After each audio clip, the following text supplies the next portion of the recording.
สงครามระหว่างอเมริกาอิสราเอลและอิหร่านได้ระเบิดขึ้นแล้วแต่สิ่งที่เป็นตาย้านที่สุดสำหรับพวกเราก็คือการที่สงครามครั้งนี้กำลังจะยืดเยื้อยาวนานออกไปแบบที่บ่มีกำหนด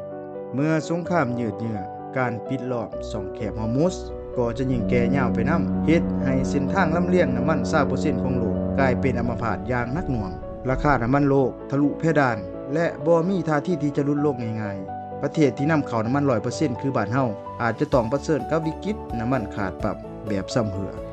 เส้นทางขนส่งทางทะเลก็ถูกตัดขาดกำปั้นสินค้าต้องหนีไปออกทางทวีปแอฟริกาเมื่อเวลาขนส่งดนขึ้นค่าขนส่งสินค้าก็แพงขึ้นเป็นเท่าโต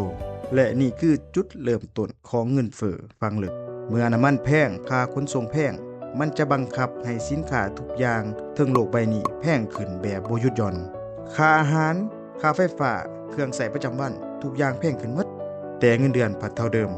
ภาวะยืดเยื้อแบบนี้คือการปุ่นเงินในกระเป๋าของประชาชนทั่วโลกแบบโหดร้ายที่สุดเมื่ออเมริกาติดลมสงครามยาวนานความเชื่อมั่นในเงินดอลลาร์ก็เริ่มสั่นคลอนนักลงทุนทั่วโลกแห่กันเทขายดอลลาร์ถิ่มแล้วเปลี่ยนกันไปกวาดซื้อเอาค่ำเฮ็ดให้ราคาค่ำทะยานขึ้นสูงเป็นประวัติการ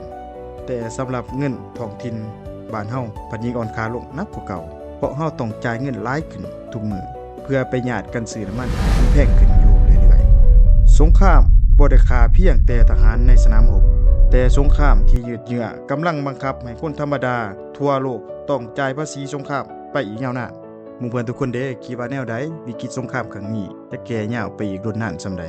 และเฮาจะเอาตัวรอดได้แนวใด